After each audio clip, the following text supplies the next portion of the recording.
Bonjour à tous, je reviens vers vous à propos de Don et de ses traductions, de ses principales traductions. Alors, ce qu'il faut que vous sachiez, c'est que les principales traductions de Don sont effectivement le pronom relatif who au génitif, c'est-à-dire sa forme whose. C'est la forme à laquelle vous pensez en premier généralement, mais qu'il faut savoir analyser très précisément. Elle est un petit peu complexe, cette forme whose. Le pronom relatif dont, dans certains contextes, pourra aussi se traduire par un groupe prépositionnel composé d'une préposition plus un pronom relatif, que ce soit whom, which ou très souvent le pronom relatif 0. Et dans certains cas, dont pourra se traduire simplement par un pronom relatif. Le plus souvent, ce sera le pronom relatif 0. Alors, je n'ai pas l'espace et le temps de vous détailler toutes les traductions possibles de dont. Je vais simplement vous en présenter ici quelques-unes et essayer de les expliquer le plus clairement possible. I have a friend whose daughter speaks 6 languages, dont la fille ici est traduit par whose daughter. Vous vous souvenez qu'en français, dont occupait le rôle, la fonction de complément du nom daughter. Ici, whose, il faut le comprendre, n'a pas cette fonction de complément du nom. Whose, dans la proposition subordonnée relative whose daughter speaks 6 languages, whose fait partie du groupe nominal whose daughter. Ce qu'il faut bien comprendre, c'est que whose, c'est en fait le pronom relatif who au génitif déterminatif. Et donc, le pronom relatif who, quand il est mis au génitif déterminatif et qu'il devient donc whose, fonctionne comme le déterminant du nom daughter. Et c'est la raison pour laquelle on n'écrit jamais who's the daughter, puisque c'est whose qui détermine daughter. Whose fonctionne comme un déterminant possessif. C'est comme si vous aviez her daughter. Ça ne vous viendrait jamais à l'idée d'écrire her the daughter, puisque vous avez déjà her comme déterminant, vous n'allez pas mettre ensuite the comme déterminant. Eh bien, whose, comprenez bien que c'est le pronom relatif who, certes, mais au génitif déterminatif. Donc, en tant que pronom, il remplace le nom friend, mais en tant que pronom au génitif déterminatif, il fonctionne comme le déterminant de daughter. Donc, daughter ne doit pas être précédé d'un autre déterminant. C'est whose son déterminant. Et daughter doit être à côté de whose, puisque un déterminant est rarement séparé du nom qu'il détermine, à part peut-être par un adjectif éventuellement modifié par un adverbe. Donc, whose daughter forme un bloc, c'est le sujet de speaks ici. Whose est le déterminant de daughter. Whose n'est pas complément du nom. Autre cas de traduction, this is a problem you must be aware of, dont tu dois être conscient. Vous vous souvenez que dont était complément de l'adjectif. Ici, on va utiliser pour traduire dont un groupe prépositionnel constitué de la préposition of, puisque c'est la préposition qui fonctionne habituellement avec l'adjectif aware. Le choix de la préposition dépend de l'adjectif et de la préposition que cet adjectif choisit habituellement dans ses constructions. Donc aware, on dit to be aware of something. Donc ici, vous avez un groupe prépositionnel qui est constitué de of et d'un pronom relatif invisible qui est situé juste avant you. Je ne vous l'ai pas schématisé par 0 barré, mais juste avant you, vous avez le pronom relatif 0 qui fait partie du groupe prépositionnel of plus pronom relatif et qui est complément de l'adjectif aware. Vous auriez pu dire aussi this is a problem which you must be aware of, c'est plus lourd. Of which formerait le groupe prépositionnel complément de l'adjectif aware et à nouveau l'attribut du sujet.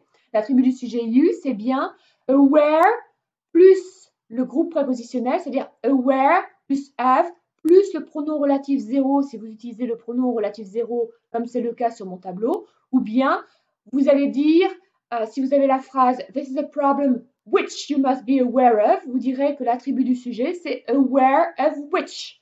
Donc, vous comprenez bien que le complément de l'adjectif aware est coupé en deux, c'est-à-dire que le pronom relatif est antéposé, il permet d'introduire la relative adjectivale, il est au début de la relative adjectivale, juste après le crochet, c'est soit 0, soit which ici, puisqu'on a un problem qui est un antécédent inanimé, on ne peut pas utiliser who, et il faut bien voir donc que ce complément de l'adjectif va soit donner lieu à une préposition dont on dit qu'elle est orpheline, c'est-à-dire qu'elle est à la fin de la proposition subordonnée relative adjectivale, soit éventuellement, quand vous avez which, vous pourriez dire « This is a problem of which you must be aware ».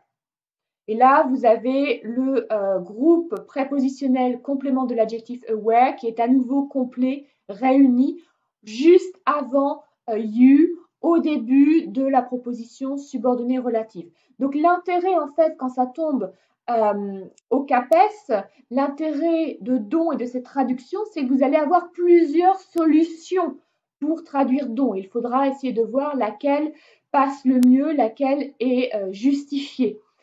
Je ne vais pas entrer dans ces détails pour l'instant, je me concentre sur les types de traduction. Alors, troisième phrase que je vous avais proposée, The student I told you about passed his exam.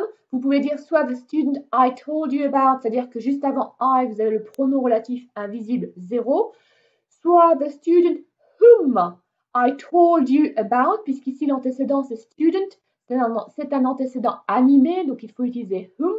The student whom I told you about. Ici, ce qu'il faut bien comprendre, c'est que dont, qui était complément d'objet indirect du verbe parler, dont est traduit par un groupe prépositionnel, about plus le pronom relatif 0, ou bien about plus le pronom relatif whom.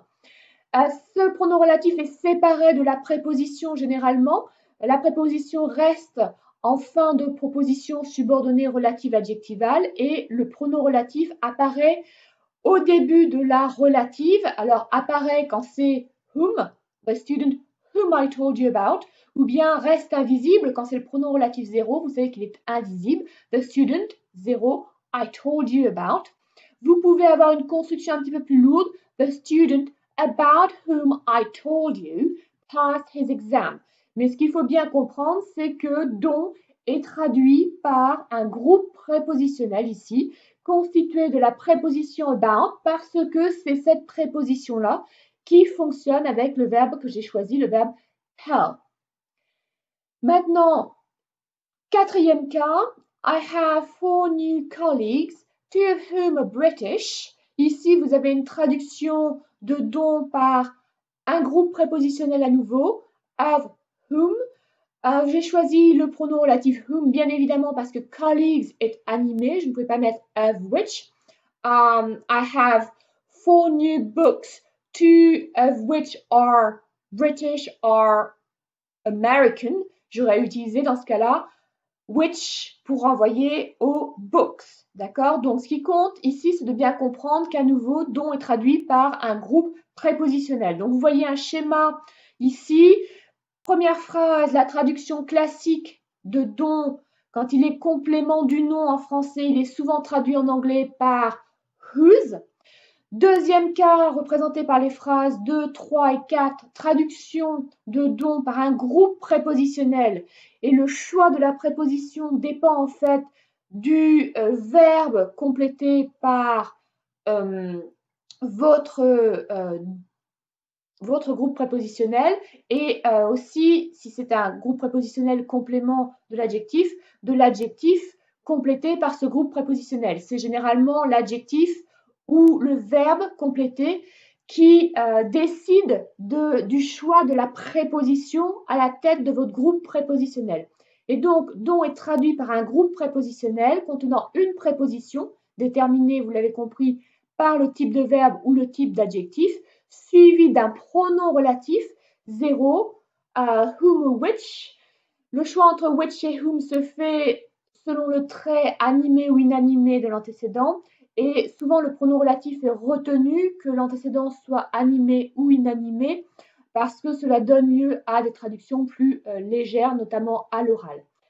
Dernier cas, si vous avez une phrase du type le livre dont j'ai besoin est vert, dont j'ai besoin en français, on dira que dont est complément de l'expression avoir besoin de quelque chose, ou éventuellement, si on rentre un petit peu dans les détails et qu'on oublie que avoir besoin forme une sorte de bloc, on peut dire éventuellement que dont est complément du nom besoin. Là, on peut discuter un petit peu de l'analyse syntaxique de avoir besoin, mais toujours est-il que en anglais, on va traduire l'expression avoir besoin de quelque chose par to need something. Le verbe need aura une construction directe, il sera suivi d'un complément d'objet direct, il sera transitif direct. Et donc, dans ce cas-là, la traduction de dont se fera simplement par un pronom relatif. Il n'y aura pas de préposition. The book which I need, which pronom relatif COD de need. On n'a pas besoin d'utiliser le pronom which, on peut simplement le remplacer par un pronom invisible, le pronom relatif 0. The book I need is green. Donc là, je vous ai recensé les principaux cas de traduction de dons. Encore une fois, on vous demande non seulement de savoir analyser syntaxiquement les phrases contenant dons en français, leur traduction en anglais. Donc là, ça suppose vraiment de revoir la syntaxe de la relative adjectivale, mais il faut aussi que vous ayez quelques connaissances sur les différences entre les pronoms relatifs 0, which et who, et cela suppose des connaissances en linguistique énonciative, et là, je vous renvoie à mon ouvrage sur la linguistique énonciative de l'anglais, où j'ai consacré un chapitre aux différences entre justement les pronoms relatifs en WH, le pronom relatif that et le pronom relatif 0. Voilà, j'espère que ces deux vidéos sur dont vous permettront de mieux aborder cette question et de lire plus facilement les chapitres consacrés aux relatives adjectivales dans mes ouvrages, mais aussi dans d'autres ouvrages. Je vous conseille notamment de vous reporter à la grammaire de Larrea et Rivière, qui explique en détail comment traduire le pronom relatif dont. Je vous souhaite bon courage dans vos révisions et à très bientôt pour une autre vidéo.